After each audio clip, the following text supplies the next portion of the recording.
Pessoal, vocês viram que os Estados Unidos barraram a proposição do Brasil. A gente vai analisar o que aconteceu, quais são os bastidores disso. Mas antes, eu queria abrir o vídeo com essa frase, né? Na guerra, a primeira vítima é a verdade.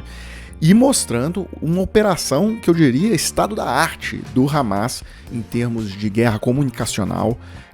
Isso aqui vai, inclusive, acho que tem que ser mostrado em aulas de universidade e tal. Como que na guerra, uma estratégia de comunicação bem elaborada e bem executada, como que ela tem efeitos fortíssimos. Então eu queria que vocês prestassem atenção no horário, tá? Às 16 horas e 24 minutos de ontem, a Globo, tá, uma empresa grande e tal, coloca dessa forma: ataque de Israel ao hospital de Gaza mata ao menos 500. Eu queria chamar a atenção que a única fonte dessa informação foi a Autoridade Palestina em Gaza. Quem que é a Autoridade Palestina em Gaza? O Hamas. Ou seja, a única fonte dessa informação era o Hamas. Tanto quanto ao número de mortos, quanto que tinha sido Israel. E aí, ou seja, pegaram informação no Hamas, ou seja, um grupo que, independente da gente entrar nesse preciosismo, se a ONU não classifica, mas numa linguagem bem vulgar, as práticas do Hamas são de grupo terrorista, ou seja, ele sequestra, degola as pessoas na frente da câmera e etc. Ou seja, pegaram uma informação vinda do Hamas e deram por valor de face ali, colocaram, tá na manchete, e aí já às 18 horas e 7 minutos, eles já mudaram, né, colocaram assim: bombardeio deixa 500 mortos em hospital de Gaza. Veja que ali já tinham retirado a menção a Israel. Inclusive, esse procedimento aconteceu na CNN, em uma empresa americana. Eles também tinham colocado como Israel responsável pelo ataque, e assim, pasmem, o New York Times, se você pegar a cronologia das manchetes, ele também tinha atribuído, você pegou a informação de face do Hamas, colocou como verdade e depois foi corrigindo ao longo do dia. Bem, aí só para explicar por que todos os meios de comunicação do mundo, né, inclusive a Al Jazeera, lá da Arábia Saudita, agora, por que eles corrigiram a informação? Porque, analisando as imagens durante o dia, ficou claro que a bomba caiu no estacionamento do hospital. O hospital, a estrutura dele está bastante intacta. Não há uma cratera característica desses bombardeios aéreos de Israel, tá? Que abre uma cratera enorme no chão. Não há isso ali. Foram divulgadas imagens de várias câmeras diferentes, tá? A melhor é essa que eu estou colocando, a que tem a melhor resolução. Mas se vocês procurarem na internet, eu já vi pelo menos de mais 4 fontes, câmeras diferentes posicionadas, né, que mostram que estava tendo uma barragem, né, um lançamento de foguetes por parte da Jihad Islâmica ou do Hamas ali no momento, e que um desses foguetes caiu no próprio território de Gaza.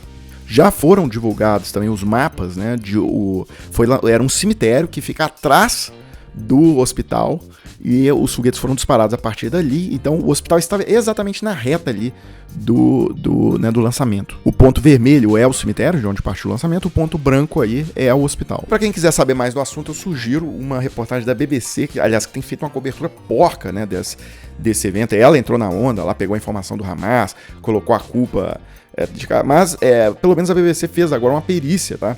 E eles mostram lá várias, evidências que o ataque realmente foi de um foguete do Hamas ou da Jihad Islâmica. Bem, só para ilustrar, também tem uma imagem que não é do incidente, tá? O incidente foi à noite, mas tem uma imagem do lançamento ali do foguete, como que um quarto de cada 4, um foguete do Hamas cai no próprio território de Gaza, né? E aí tem uma imagem de um evento semelhante aí acontecendo, para ilustrar bem a situação que aconteceu no caso do hospital. Tem também um áudio, tá? Um áudio divulgado aí pela defesa lá de Israel, mas aí realmente isso aí, quem garante que esse áudio foi realmente, mas é um áudio de 2 militantes, seria supostamente 2 militantes, falando: olha, lancei o foguete caiu no pátio e tal. Seria um áudio interceptado, foi divulgado aí pelo Ministério da Defesa de Israel. Agora, das provas é a mais fraca, né? Porque as outras são redes de TVs que estavam fazendo transmissões ao vivo.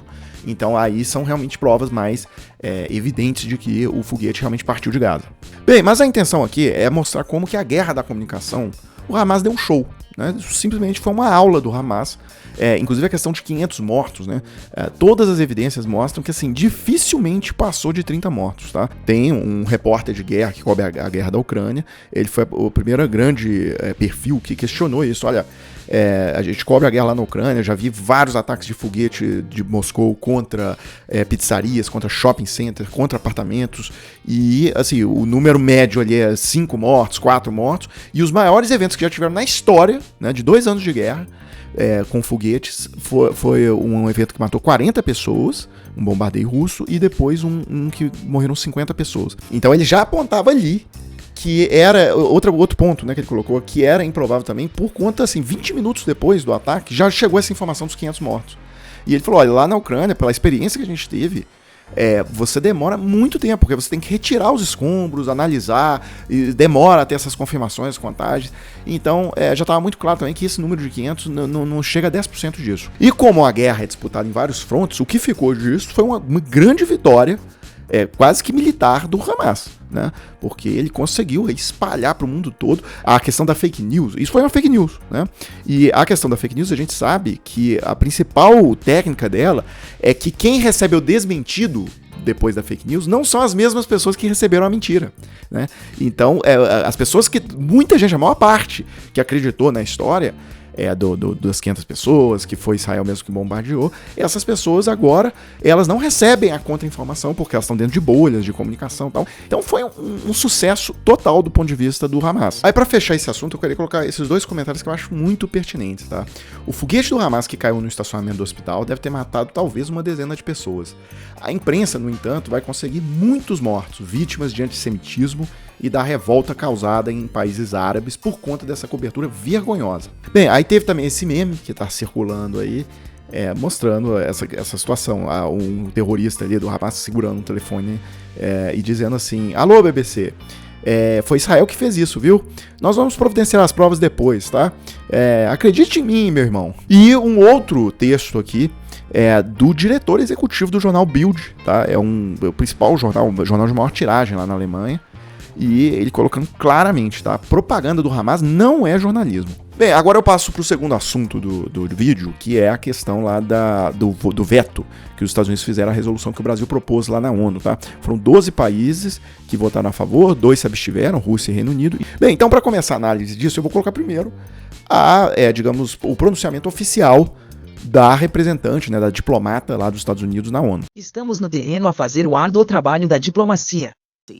E embora reconheçamos o desejo do Brasil de avançar com este texto, acreditamos que precisamos deixar essa diplomacia funcionar, especialmente quando o secretário-geral Guterres, o presidente Biden, o secretário Blinken e os atores regionais estão envolvidos num diálogo intensivo sobre as mesmas questões que estamos deliberando hoje. Colegas, os Estados Unidos estão desapontados por esta resolução não fazer qualquer menção aos direitos de autodefesa de Israel. Como todas as nações do mundo, Israel tem o direito inerente à autodefesa, tal como refletido no artigo 51º da Carta das Nações Unidas. Na sequência de anteriores ataques terroristas perpetrados por grupos como a Al-Qaeda e o ISIS, este conselho reafirmou esse direito.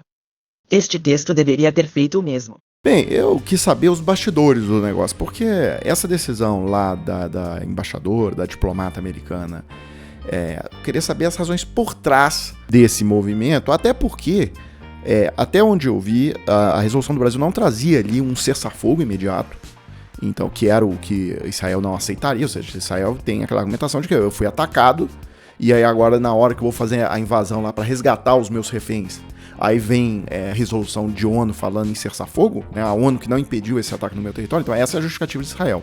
E me parece que essa questão foi confirmada aqui na reportagem pelo embaixador da França, tá? Então, o representante da França, o Nicolas Rivière, disse o seguinte, né? Nós estamos profundamente em luto que esse texto do Brasil foi rejeitado. Nós totalmente reconhecemos o direito de Israel de se defender. Mas, por outro lado, eles também têm o dever de proteger os civis, garantindo o acesso humanitário, garantindo ali o full, né, o total respeito à ordem internacional e às convenções de Geneva, e não há nenhuma contradição nesses 2 pontos, tá? E isso é basicamente o que essa resolução estava dizendo. A CNN Brasil mostra que os Estados Unidos discordaram, porque o ponto é o seguinte, os Estados Unidos tinham 3 exigências. Classificar o Hamas como um grupo terrorista, isso o Brasil fez. Não apoiaram um cessar-fogo nesse momento, até onde eu entendi pela fala do francês e pela construção que eu li do texto, lá que está disponível lá na íntegra, né, na Folha de São Paulo, não tinha a previsão de cessar-fogo. Tá? Então, o Brasil cumpriu essa cláusula também. E aí a terceira exigência dos Estados Unidos é garantir o direito de defesa de Israel, expressamente. E foi essa a razão, né, como não constava isso lá no texto, foi essa a razão que eles alegaram para o veto. Agora, eu já vejo de outra maneira, tá? Aí é a minha opinião pessoal e eu acho que tem a ver com a eleição nos Estados Unidos, tá?